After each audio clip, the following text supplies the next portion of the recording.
Okay, we're back on. Let's talk a little bit about your trajectory at CBS. Can you briefly talk about what you did through the years there? I was in the Washington Bureau for 3 years and was asked to go to the CBS Morning News in New York. Moved to New York, uh, covered the 1972 election. Was at the was Connie Chung's producer at the 72 convention in which George McGovern was nominated, and this stormy thing in which the Young Turks, led by Jesse Jackson, kind of overturned the Democratic order so that the convention was this wild and woolly affair that went on until McGovern was nominated at something like 3:30 in the morning because the convention was so far behind itself, so that it was kind of the beginning of a disastrous campaign that nobody saw it because the Democratic Party was so torn up over over the war, over all of that, that immediately after that convention, I came to New York as the producer of the as a field producer on the CBS Morning News. Worked about 3 years in. I was made a senior producer for the morning news, and then became the show producer, the person who actually blocks out the broadcast and puts it on the air when the anchors were Hughes Rudd and Sally Quinn. And Sally Quinn was picked by CBS as this uh, extraordinary, extraordinarily telegenic young bombshell, very smart, and said, "Boy, if we bring in a young woman, attractive, this is going to be the secret to turning morning television around." And Hughes was this gruff, grumpy sort of thing. And the broadcast lasted about 9 months, and Sally wrote a book called "We're Going to Make You a Star," that was kind of laughing at these broadcast executives who just thought that they could make anybody into a television star. It was a huge failure. And then I was continued as the broadcast producer. After that, it was Bruce Morton and Hughes Rudd, and uh, then a funny thing happened. I mean, I was uh, an up and coming young Turk, and one night, Richard Threlkeld, who was then the San Francisco correspondent, who's extraordinary correspondent through the years, was talking to me about his piece, and he said, "Well, you wouldn't understand because you haven't spent that much time out in the field," and it just cut me right here, and that even though I was the senior producer on the broadcast, that Threlkeld would say, "But you really don't get it," hit me very, very deeply. And I said, that's not okay. And they kept stuck in my mind. And shortly after that, I mean, I was always the kid who grew up not having anything. The first time I was ever on an airplane was when on for our honeymoon, and I mean, we grew up. We didn't have any money, and I worked my way through college and uh, whatever. But I made my first trip shortly after that to on a trip with President Ford to Japan and Korea, and that was the first time I'd ever been out of the country. And at that point, I had kind of a mix of ideas. That I heard about a Fulbright fellowship that was in Japan, and several different Fulbright fellowships, but one in Japan. The people who knew I'd really loved being in Japan, and I had kind of a mix of ideas that I said, I've always wanted to take my family on a trip around the world, and if I took a Fulbright fellowship to Japan, that you can buy a round the world ticket to make it because it's the halfway point.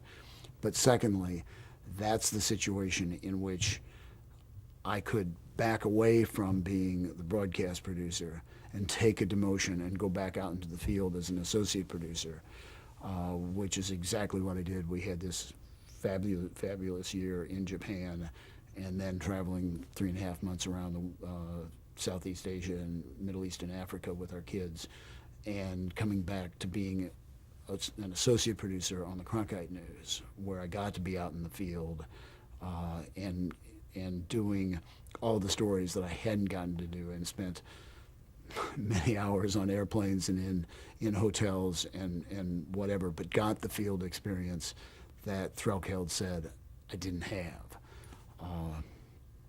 And that, that was a pivotal moment in my life, and people who know me say to know Bettag before or after Japan is such a huge difference. And one of the stories I love to tell is Rick Kaplan, who's now the president of MSNBC and who's been executive producer of Nightline and president of CNN. And I had come to the CBS Morning News at exactly the same day, and we were good friends. And Rick is this huge former tight end for the University of Illinois, very intimidating personality. And when I took the Fulbright Fellowship, Rick stormed into my offices and said, "You stupid dumbass. I mean, you were on the fast track to the top, and you go and you blow it for what? Some stupid fellowship. You're never going to amount to anything." And I'm insecure enough that I was even lost sleep over that. But anytime somebody says, "I really want to do something that's different, that I want to take this fellowship, I want to do this," I tell them that story and say, "You'll never amount to anything." So when you came back, then you said you'd changed. What changed about you, in a sense? Well, it was the first time that I'd really seen the world and spent a lot of time having much more of a sense of the world. Dan Rather has this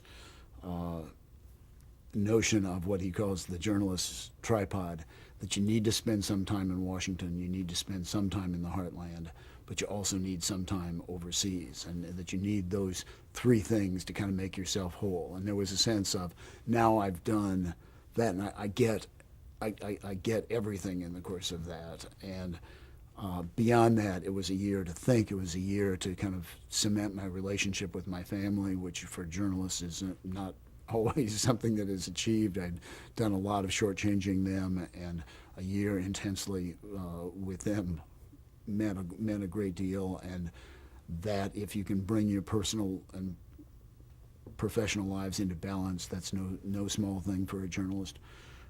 Not that I had it in perfect balance, but I was doing a little bit better. And then I kind of felt like, I've laid the groundwork, and I'm ready to go, and just went out and did great stories. Talk a little bit about working with Walter Cronkite. Walter was extraordinary. I mean, where Walter, the center of Walter was, he loved being anchor. He absolutely, for a lot of people it is frustrating to only do 5.5 minutes of copy. I mean, that's, sitting at a desk and doing 5.5 minutes of copy is just not enough. And so Rather is this person who, anytime he has a chance to get out of the office and go report, he wants to do it. But Walter loved his copy, getting the story exactly right, saying it exactly right. Walter loved, at the beginning of the broadcast, while they were starting the broadcast and saying who was going to be on the broadcast, putting on his coat and sitting down and having his butt hit the chair just at the moment he said good evening. He took great delight in those details. I mean, one of my favorite stories in Walter's love of his role, which made him, anytime you can say, "I love what I'm doing," you're going to be good at it, is his love of his sign-off saying, "That's the way it is." And my great Walter Cronkite story is when at the Lake Placid Olympics, when the Americans beat the Russians in hockey. All of that happened. The victory came at something like 7:25. So there was a 6:30 feed of the broadcast that we had done, and then a second feed of the broadcast that started at 7 to 7:30, and we had Walter said that we want to refeed if we can get the results, if we can get the final, I really want to get it in at the end of this broadcast. And so we'd timed out that there was something like 19 seconds in which you could give the score of the game left over, that we were a little bit short on the first broadcast if we killed all the credits. And so, something like 7:25, we said, Walter, you're going to get the score. Susie Allen was a producer who was up in Lake Placid on the phone. This wasn't being covered live, and she was reporting it back. And as soon as Susie says, we've won, here's the score. And Walter, and we said, the only thing is you got to do a short good night, which just means that you can't do that's the way it is. It's Walter Cronkite, good night. And Susie gives the word, and he says, this just in, the Americans have beat the Russians at Lake Placid. Walter Cronkite, good night. And then we went to commercial, and we came back, and suddenly Walter was red in the face and screaming and all upset. And we rushed out and said, what's the matter? And he said, did you see after the commercial we had 2 credits? There was at least 7 seconds there. God, I really wanted to say, that's the way it is. And that was Walter's intensity for what he did. And if you have that kind of intensity for what you do, you're going to be very, very good. And he was, at just sitting and holding that anchor chair, he's probably the best. What about his news sense? Well, again,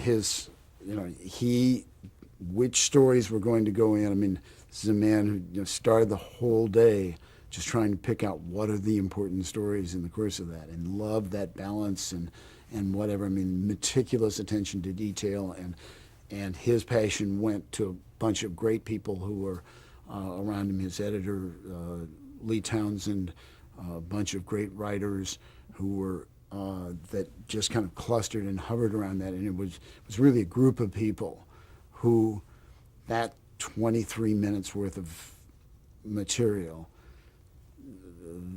their whole soul rested on that, and they cared about it that intensely, and it showed. Talk about the transition then to Dan Rather taking that seat and your involvement in that. I was deeply involved in that. I didn't. I had worked with Dan at CBS in Washington, but we had long since kind of gone different directions. He went to 60 Minutes and hadn't done that. But for one reason or another, I was picked by the executive producer, Sandy Sokolow, to be the person in charge of the transition from Walter to Dan. And I was told that I was supposed to oversee the first 6 weeks from those. In the last Cronkite years, I was his personal producer. Say in the 80 elections, all the things he did. I did all the pieces for the evening news that Walter did on the elections, all of his interviews with the candidates. And so I was supposed to be the transition person between all of that. And I was very much the young Turk, and I was saying kind of in the latter Cronkite years, technology's changing, and there are all kinds of things we can do, and there are these new things, and Roone Arledge had come to ABC News, and ABC was changing the look and feel of sort of things, and I was saying we can do this, and we can do this, and we can do this, and CBS management was very much, look, people like Walter just the way he is. We're not going to change a thing. Diddling with this is not going to help anything, which made me, as a young person, trying to bring a new look, new directions, these new technologies, and I'd kind of gone to Japan looking at it. I mean, at that point, the Japanese were doing all kinds of new technologies, and I was very much into that. Incredibly frustrated by the fact that this was seeming to me stick in the mud television. Truth matter, it was the right thing to do at that moment, but that's not what I wanted to do. So, man, I came into this transition, and we're going to do this and this and this and this and this, and I was told, no, we're not. People like the CBS Evening News just the way it is, and I couldn't believe it. I mean, I just said, but Walter's gone. And they said, no, but if we can just slip Dan into Walter's chair, we'll just keep the juggernaut going. And, I was a young know-it-all in my own way. I mean, I'm on the one hand fairly mild-mannered Midwesterner, but underneath it, humility is pride waiting to pounce. And I just couldn't believe it. So the day before it went on, I said, I will do this, and I will do it the way you want to do it, and I will do it as well as I possibly can. But at the end of the 6 weeks, I quit. And I did. And fortunately, they said, you can't quit, we'll take you off of that. And I went to 60 Minutes. And in fact, whether it was because I knew I was right or not, in fact, the transition to Rather didn't work that way.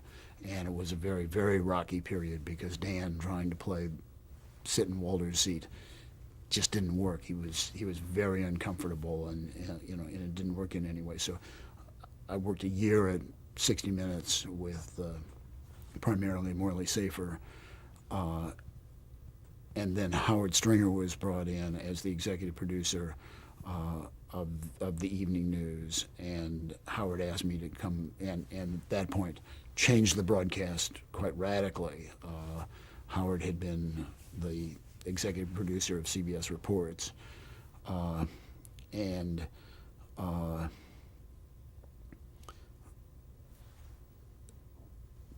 Howard made big changes and asked me if I would come back and be a senior producer on the evening news, and so I did come back at that point, and it was a very different show and a very exciting time. And Dan almost didn't get the initial traction, and then really hit in and was a huge success. And the broadcast was absolutely exciting and fresh and whatever. And it was a wonderful experience with great people.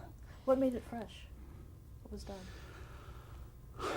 1,000 small things, but most important, it was saying Dan should come in and be encouraged to be himself. That in the pre-Stringer days, he was, Dan, you're going to do this and this and this and this and this and this and this. And Van Gordon Sauter became president of CBS at that time, and he put in the notion of the power anchor. And he was saying, look, Dan Rather is probably the most experienced person in this whole team. And you're treating him a little bit like a puppet, and you're keeping him confined by that copy. And we want to bring Dan in, asking his opinion. What do you want to do? How should we do this? Whatever. And make Dan feel like this is his broadcast as opposed to being Walter's broadcast that he's just sitting in. And there was more a welcoming and making Dan feel comfortable, which in the end is central to my understanding of being an executive producer. If the anchor is not comfortable doing it, if he doesn't feel good about doing it, it isn't going to be good. It's going to be okay. Good anchors can pull off anything. But again, it goes back to, if you love what you're doing, you're going to be good. And how do you make Dan say, now I really feel good about this broadcast. This is my broadcast, and it's my job to make that anchor look good. As a result, I don't think I can make somebody whom I think is a fraud look good. Fortunately, working with Dan, he is a person of enormous personal magnitude whom you can take home to mom and have him say, gee, he's a wonderful person, in the same way that Ted is. But it is, how do I make that person so comfortable that he or she is able to do a great broadcast? So that was the lesson, and it was in 1,000 small ways, but it's in the way you treat the anchor, and it's the way And there's this tendency to kind of treat anchors as anchor monsters, but say a rather has been more places, seen more stories, covered more things, been through more tight positions than any president of any news network has ever come close to doing that. And not treating them as people who have a lot to bring and whatever is a huge mistake. And fortunately, this country was blessed with, particularly at 9/11 and the Iraq War, a time of crisis, with three anchors in rather Brokaw and Jennings, who had been there for 20 years, who had all of this time in the anchor chair, in the field, who really stood for something. So at a moment when people were really shaken, there was somebody to turn to who was key. And now we're into developing a new generation, and you hope you can do that. Now, how long did you remain at CBS? I was at CBS for 22 years. We shortly. It's the way the television world works. We dropped into second place in the ratings, and I was brought in because the ratings had fallen, and I brought it back to first place in the ratings. And we had when Rather first came in, it went into first place, and then eventually it went into second place, as all of these things are cyclical. And I came in, and I had absolutely nothing to do with bringing it into first place. That the Nielsen rating system changed its measurement into from diaries to people meters. And when they put in the people meters, for some reason, that showed that the ratings really weren't right before, if indeed you believe the people meters, and CBS was in first place. So I got all the credit for being in first place. Eventually, we went into second place, and at that point, they really thought that maybe they should make a change of executive producers. This is, you change, if the team goes into second place, you change the manager. And that's the fate of executive producers, and you go in knowing that this is going to eventually happen, and you just hope that you get a couple of years under your belt so that you had a good run before you move on. And nobody had been executive producer for more than 3 years at that point. And at least as I remember it, I think that's right. So if I could get 2 years, that would be perfectly fine. And there was a whole, maybe we should change executive producers, and at that point, NBC was going to a format that was going to be the daily difference, that people really don't care that much about hard news, and we're going to put in soft features, and clearly we're not going to do foreign coverage. And there was a real pressure to go more feature-ish. NBC is going to make a run at us here, and we've got to really respond to that and make sure that that they don't take the ball away by going soft. And I said, that's just not who I am. I mean, I don't believe in that kind of news, and I'm not going to go that way. And as it turned out, just that moment was when all the foreign news broke loose, so that it was just at the time that Gorbachev was changing everything in the Soviet Union, and they were very close to firing me, and we made the decision to go to Tiananmen Square with go to China when Gorbachev made his trip to China, believing that was going to be a real pivotal moment for China, and the other two anchors didn't go, and so we got in, and then Tiananmen Square broke loose, and they shut the doors, and nobody else could be there. So Dan and I were there for Tiananmen Square, and had the full run of that story, and then they couldn't fire me. They had to bring us back and have a celebratory luncheon for the network, and saying, well, you can't let the guy go from being an executive producer, so we've got to wait 6 months. And then there was just a whole succession of great overseas stories. That was the fall of the communist empire everywhere, but highlighted by the Berlin Wall, and after the fall of the Berlin Wall, we went down to Czechoslovakia and said Czechoslovakia could be next. And 2 weeks later, we were there reporting on Czechoslovakia, and we were always racing out. And then they were there for the release of Nelson Mandela, and constantly going to Russia for the continuing collapse of the Soviet Empire. And it was a time when hard news and foreign news was king, and Dan is the man who's going to get out the door and get there first, and everybody else is going to be playing catch up. And so we just kept laying down one good thing after another. But at the same time, we were still in second place in the ratings, and eventually it was going to catch up with me. But we have at home a Newsweek Periscope item that I have been fired, and then the correction the next week, Bettag has not been fired. But I went 5 years doing that, which is way more than I ever had a chance to do. 5 glorious years, and then eventually on Valentine's Day of '91, in what we call what I and my friends affectionately call the Valentine's Day Massacre, was asked to stay around until 11 o'clock at night while they were making decisions, and was told not to come in the next morning, but also the number 2 on the broadcast and another senior producer and the editor of the broadcast all simultaneously laid off. And the number 2 and the editor on the broadcast are people who had worked for something like 35 years for the company. So it was really grisly. And so I was out on the street saying, I wonder if I'll ever get to have a job that was this good. Tossed in there of the things, again, that kept getting in the way of my being let go because we were number 2 in the ratings was then the pursuit of Saddam Hussein, where we got the first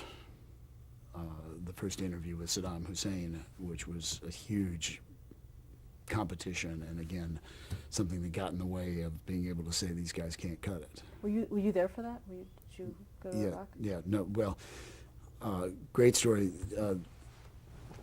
I never take more than a week's vacation as an executive producer because you just come too far behind. But Dan and I agreed that we were going to take 2 weeks vacation, and we went with our wives to France and